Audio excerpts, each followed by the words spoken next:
Hi friends, blouse la வந்து mostly வர problem வந்து உங்களுக்கு என்ன அப்படினா shoulder வந்து loose ஆகுது.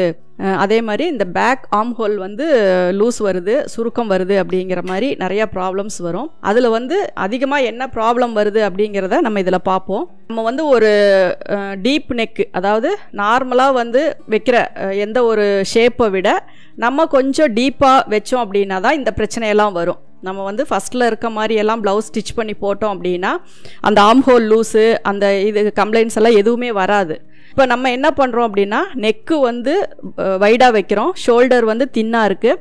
அதே மாதிரி பேக் நெக் ஆகட்டும் ஃப்ரண்ட் நெக் ஆகட்டும் நம்ம வந்து ரொம்ப டெப்த்தாக வைக்கிறோம். அப்படி வைக்கும்போது தான் உங்களுக்கு வந்து அந்த சின்ன சின்ன அட்ஜஸ்ட்மெண்ட்னால தான் உங்களுக்கு வந்து மேக்ஸிமம் ப்ராப்ளம்ஸ் வந்து நமக்கு வருது. க்ளோஸ் நெக் போடுறவங்களுக்கு ஷோல்டர் ஃபால் ஆகாது. அதே மாதிரி பேக் ஆர்ம் ஹோல் வந்து உங்களுக்கு சுருக்கம் வராது. வைட் நெக்காக நம்ம போடும்போது தான் இந்த பிரச்சனையெல்லாம் வரும். இப்போ வந்து ஷோல்டர் வந்து நம்ம நார்மலாக, அதாவது நம்ம ஒரு கால்குலேஷன் வச்சு தான் நம்ம போடுறோம். ஒரு 5.5 இன்ச்சு நம்ம ஷோல்டர் வைக்கிறோம் அல்லது ஒரு 6 இன்ச்சு ஷோல்டர் வைக்கிறோம் அப்படின்னா நெக்கோட அகலம் வந்து ஒரு 2.5 2.25 வச்சோம் அப்படின்னா உங்களுக்கு வந்து ஷோல்டர் ஃபால் வராது. அதுவே நீங்கள் 2.25 3 இன்ச்சு அப்படின்னு வைக்கும்போது உங்களுக்கு வந்து கண்டிப்பாக அந்த ஷோல்டர் லூஸ் வரும். அதுக்கு என்ன நம்ம பண்ணணும் அப்படின்னா அந்த ஷோல்டருடைய எவ்வளோ எக்ஸஸாக வைக்கிறோமோ அதுக்கு தகுந்த மாதிரி மற்ற மெஷர்மெண்ட்ஸ் எல்லாமே நம்ம கரெக்ட் பண்ணணும். அதே மாதிரி பின்னாடி ஒரு பா நெக் வைக்கிறோம், நம்ம கரெக்டாக அந்த 2.25 அந்த அளவுக்குள்ளே வைக்கிறோம் அப்படின்னா உங்களுக்கு எந்த பிரச்சனையும் வராது. அதுவே கொஞ்சம் அதே ஷேப்பில் வச்சா அது ஒரு மாதிரி குறுகலான பா மாதிரி இருக்கும். நல்லா வைடாக வேணும், ஒரு டைமண்ட் நெக்கு ஒரு ரவுண்ட் நெக்கு எல்லாமே வைடாக வேணும் அப்படின்னு நம்ம பார்க்குறோம். அப்படி போடும்போது நமக்கு அந்த ப்ராப்ளம் வந்து ஸ்டார்ட் ஆகுது. இப்போ இதுவே நம்ம ஒரு பா நெக்கு அப்படிங்கும்போது ஒரு சின்னதாக ஒரு இந்த மாதிரி பா வருது அப்படின்னா உங்களுக்கு வந்து இதில் ப்ராப்ளம் வராது. இதுவே நம்ம நல்லா வைடாக இப்படி வைக்கிறோம் அப்படின்னா உங்களுக்கு வந்து இதில் ப்ராப்ளம் வரும். அதே மாதிரி ஃப்ரண்ட் நெக் வந்து இப்படி க்ளோஸாக இப்படி வைக்கும்போது உங்களுக்கு பிரச்சனை வராது. அதுவே நல்லா வைடாக இப்படி வைக்கும்போது உங்களுக்கு பிரச்சனை வரும்.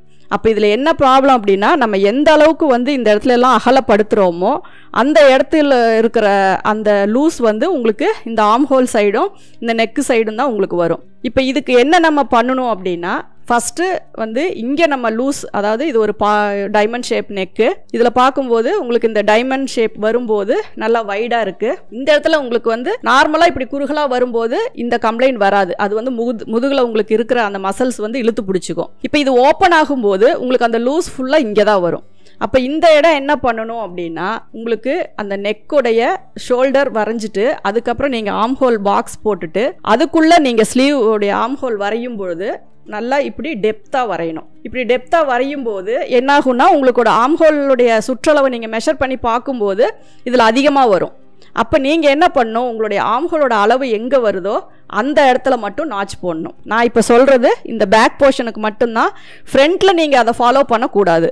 நீங்கள் இந்த வைடாக ஒரு நெக்கு நீங்கள் மார்க் பண்ணி நார்மலாக போடுற பாக்ஸை விட ஒரு 1/2 இன்ச்சு 1/4 இன்ச்சு தள்ளி நீங்கள் போட்டு வைடாக நெக் பண்ணும்போது அதே மாதிரி ஷோல்டர் பார்த்தீங்கன்னா இது தின்னாக தான் இருக்கும்.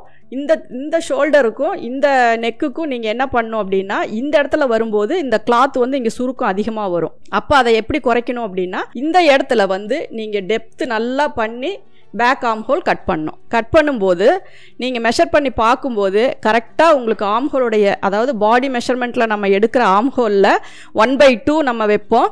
அது எங்கே வருதோ அதை வந்து நம்ம கரெக்டாக பண்ணணும், நாச் போடணும். அப்போ என்ன ஆகும் அப்படின்னா உங்களுக்கு நார்மலாக பாடி ரவுண்டு எடுக்கிறத விட உங்களுக்கு என்ன ஆகும்னா ஒரு 3/4 இன்ச்சு அல்லது ஒரு 1/2 இன்ச்சு தள்ளி தான் உங்களுக்கு அந்த நாச் வரும். நீங்கள் வந்து அந்த நாச்சை அப்படியே போட்டுக்கோங்க. ஆனால் இதை வந்து நீங்கள் ஃப்ரண்ட்டுக்கு வந்து ஃபாலோ பண்ணக்கூடாது. ஃப்ரண்ட்டுக்கு நீங்கள் இதை ஃபாலோ பண்ணிங்கன்னா இந்த இடம் வந்து இவ்வளோ கிளாத் குறையும். ஃப்ரண்ட் வந்து இப்படி இழுத்துட்டு இந்த இடத்துல வந்து உங்களுக்கு கோடு வந்து விழுவும். அப்போ என்ன ப்ராப்ளம் அப்படின்னா பேக்கு வந்து நமக்கு மசில்ஸ் கம்மி, அதனால் உங்களுக்கு ஆர்ம் ஹோலை வந்து நம்ம குறைக்கிறோம். ஃப்ரண்ட்டுக்கு வந்து யூஸ்வலாக இருக்கிற லூஸ் நமக்கு எப்பவும் வரணும், இழுத்து பிடிக்காமல் இந்த இடத்துல லைன் வராமல் இந்த இடத்துல இந்த லூஸ் வராமலாம் இருக்கணும். அப்படின்னா கரெக்டான ஃபிட்டிங் வேணும் அப்படின்னா இந்த இடத்துல வந்து நமக்கு 1/4 செஸ்ட்டு கம்பல்சரி இருக்கணும். ஆனால் பேக்கில் பார்க்கும்போது உங்களுக்கு அதை விட கம்மியாக தான் வரும். அப்போ நீங்கள் என்ன பண்ணணும், பேக்கில் வர அந்த ஆர்ம் ஹோல் நாச்சையும் ஃப்ரண்ட்டில் வர ஆர்ம் ஹோல் நாச்சையும் ஈவனாக வச்சு தான் சைடு க்ளோஸ் பண்ணணும். நீங்கள் வந்து ஒரு நாச்சை மட்டும் மைண்டில் வச்சுக்கிட்டு ரெண்டும் கரெக்டாக இருக்குது அப்படின்னு சைடில் தையல் போடக்கூடாது. இந்த பேக் ஆர்ம் ஹோல் நாச்சு, ஃப்ரண்ட் ஆர்ம் ஹோல் நாச்சு. ஏன்னா இதில் வந்து உங்களுக்கு இங்கே டாட் பிடிப்பீங்க, இந்த ஷோல்டர் இதெல்லாம் அட்ஜஸ்ட் பண்ணும்போது உங்களுக்கு கரெக்டாக அந்த ரெண்டுமே நீங்கள் மேட்ச் பண்ணும்போது 2 நாச்சுமே ஈவனாக தான் வரும். அதில் எந்த ப்ராப்ளமும் இல்லை. அதனால் நீங்கள் வந்து அந்த நாச்சை கவனத்தில் வச்சு நீங்கள் அதே மாதிரி இந்த உள்ளே விடுற எக்ஸஸான கிளாத்துமே பார்த்தீங்கன்னா உங்களுக்கு வந்து 2 ஒரே அளவாக தான் வரணும். இந்த நாச்சை தள்ளி நீங்கள் தையல் போட்டாலோ இல்லை இந்த நாச்சு தனியாகவும் இந்த நாச்சு தனியாகவும் வந்துச்சு அப்படின்னா உங்களுக்கு இந்த மாதிரி கம்ப்ளைண்ட் எல்லாம் கம்பல்சரி வரும். இந்த பேக் நாச்சு வந்து கரெக்டாக இந்த ஸ்டிச்சுக்கிட்ட வரணும், அதே மாதிரி இந்த ஃப்ரண்ட் நாச்சும் இங்கே வரணும். இந்த 2ஐயும் மேட்ச் பண்ணி தான் நீங்கள் அந்த 3 ஸ்டிச்சஸ் போடணும். அப்படி போடும்போது தான் உங்களுக்கு வந்து ஃப்ரண்ட்டும் பேக்கும் வந்து ஃப்ரண்ட்டில் வந்து இழுக்காமையும் பேக்கும் வந்து நல்லா பூசின மாதிரி இருக்கும். இது வந்து ஒரு மெயின் ரீசன்.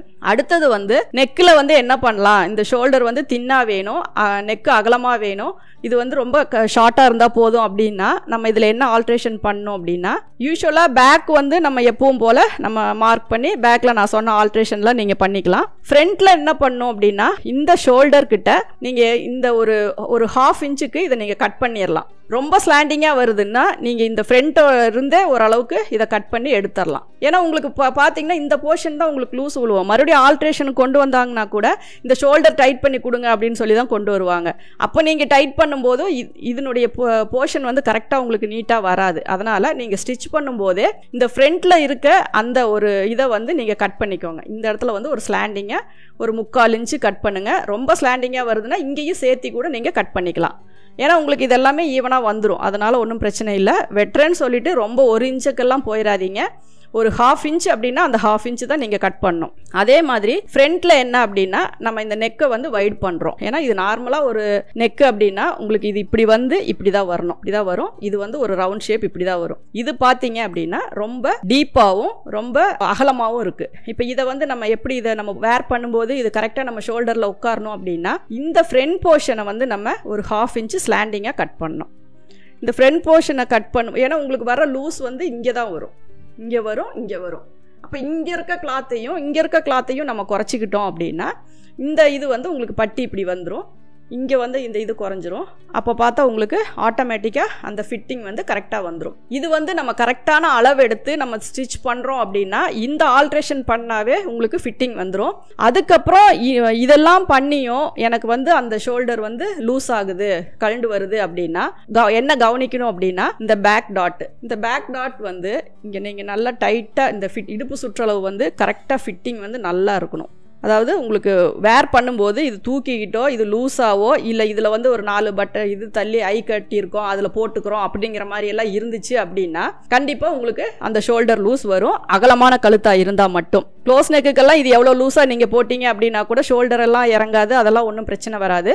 ஆனால் வைடு நெக்காக இருக்கும்போது நம்ம கவனிக்க வேண்டிய போர்ஷன் வந்து இடுப்பும் வந்து இங்கே வந்து இது எல்லாமே பண்ணி கரெக்டாக இல்லை அப்படின்னா இந்த பேக் வந்து நீங்கள் எவ்வளோ டைட் பண்ணுறீங்களோ அந்த அளவுக்கு உங்களுக்கு இந்த பேக் டாட் பிடிக்கும்போது இந்த இடம் வந்து உங்களுக்கு ஃபிட்டிங் வரும். அதுக்கப்புறம் இன்னொரு இது வந்து இந்த சைட் போர்ஷன் வந்து இந்த சைடில் இருக்க ஸ்டிச்சஸ் வந்து எப்படி இருக்கணும் அப்படின்னா உங்களுடைய உடம்புனுடைய ஷேப்பு, அதாவது இந்த சைடில் வந்து உங்களுக்கு மசில்ஸ் இருக்குது அப்படின்னா தான் இது வந்து பெண்டாக வரணும்.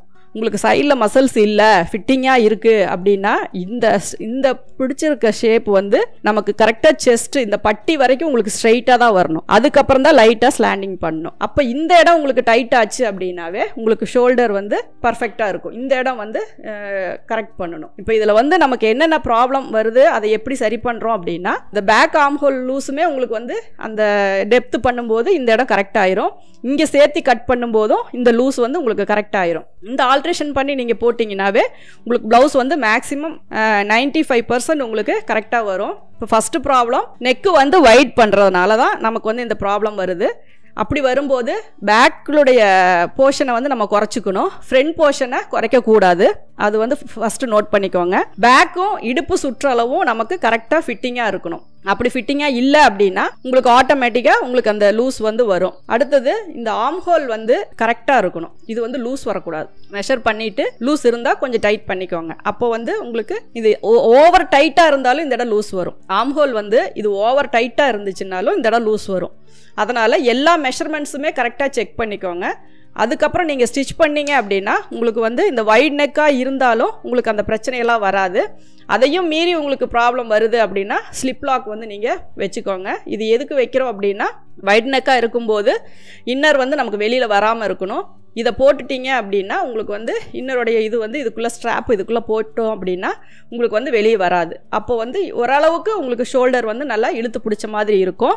இதையெல்லாம் வச்சு நீங்கள் ஒரு ப்ளவுஸ் பண்ணி பாருங்கள். அதே மாதிரி இந்த போர்ஷன் வந்து ரொம்ப இறங்கக்கூடாது. அதாவது நார்மல் ஷேப் அப்படின்னா நார்மல் கட்டிங்னா கொஞ்சம் இறங்கும். கிராஸ் கட்டிங் அப்படின்னா இது ரொம்ப இறங்கக்கூடாது. இது ரொம்ப இறங்கிடுச்சுனாலும் உங்களுக்கு வந்து அந்த இடம் லூஸ் வரும். பட்டியும் ரொம்ப இறங்கக்கூடாது, பெருசாக இருக்கக்கூடாது. பட்டி பெருசாக இருந்தாலும் அந்த கம்ப்ளைண்ட் வரும். இப்போ இதெல்லாம் வச்சு நீங்கள் ட்ரை பண்ணி பாருங்கள். Thank you viewers.